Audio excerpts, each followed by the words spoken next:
bagaimana cara selamat. Yang pertama Pak, ini pondasi paling utama, ini syarat dan ini cara paling prinsip agar kita bisa selamat dari riba. Ketahuilah bahwa riba tidak menyegerakan rezeki, tidak menambah rezeki, tidak menjadikan kita kehilangan rezeki. Masing-masing terlahir ke dunia dengan membawa suratan takdir rezekinya. Maka percayalah bahwa rezeki kita tidak bertambah gara-gara hutang dengan riba. Rezeki kita juga tidak hilang, terhapus. Malaikat lupa untuk mengantarkan rezeki itu kalau kita tidak hutang. Tidak. Kita akan mendapatkan jatah kita secara utuh. Inna ruhal kudus, kata Nabi SAW. Artinya malaikat Jibril atau ruhul kudus. Nafatha fi ra'i, membisikkan kepada aku, menyampaikan wahyu padaku, annaha lan tamuta nafsun hatta tastawfiya rizqaha. Tidak ada satu jiwa pun yang mati kecuali setelah mendapatkan seluruh jatah rezekinya.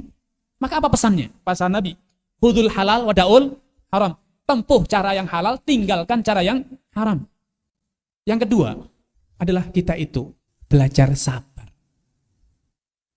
Karena itu para ulama mengatakan sabar itu ada 3 level. Sabar ketika mendapat musibah. Sabar dari melakukan dosa dan maksiat. Orang yang terjatuh dalam dosa itu sebabnya karena dia tidak sabar menahan nafsu. Yang ketiga, ini level sabar yang paling tinggi, sabar dalam menjalankan ketaatan. Yang kedua apa? Sabar. Sabar, kata orang. Sabar itu ada batasannya, Ustaz. Kalau sabar terus ya capek, katanya kan gitu, Pak. Sampai kapan? Sampai mati. Hanya ada satu pilihan, Pak. Manusia sebagai hamba itu hanya punya satu pilihan, sabar. Kalau tidak sabar pasti dosa, Pak. Orang yang kehilangan sabar, dia akan kehilangan status sebagai manusia. Dia akan berperilaku seperti binatang. Karena sabar itu salah satu hal yang membedakan manusia dari binatang. Kiat yang ketiga. Semua urusan itu butuh ilmu, Pak.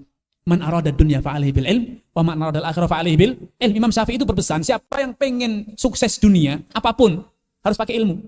Pengen urusan akhirat juga harus pakai ilmu. Jangan dikira bangun gedung, pokoknya saya niat baik bangun masjid. Jadi masjid, Pak? Tidak jadi masjid, Pak. Kalau tidak pakai ilmu. Niat baik tidak cukup. Harus didasari oleh ilmu, Pak. Yang terakhir, agar kita itu bisa mudah selamat dari riba, Pak.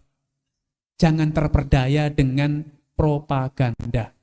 Prostitusi itu tidak lagi dinamakan zina, Pak. Itu dianggap sebagai profesi pekerja komersial. Percaya itu sebagai pekerjaan, Pak? Tidak. Maka kita harus paham tadi, Pak. Makanya saya awali dengan penjelasan apa itu riba. Agar kita tidak terperdaya dengan perubahan nama.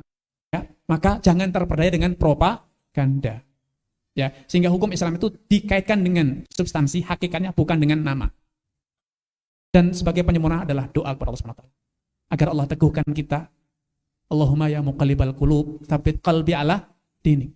Kalau bukan karena kekuatan dari Allah SWT, niscaya kita tidak akan bisa teguh di atas agamanya. Tergoda oleh nafsu, tertipu oleh propaganda, dan hanyut dalam ketergesa-gesaan dalam memenuhi kebutuhan kita. Doa, teruslah berdoa kepada Allah SWT agar Allah SWT menyelamatkan kita dari segala macam dosa, termasuk dosa riba. Baik.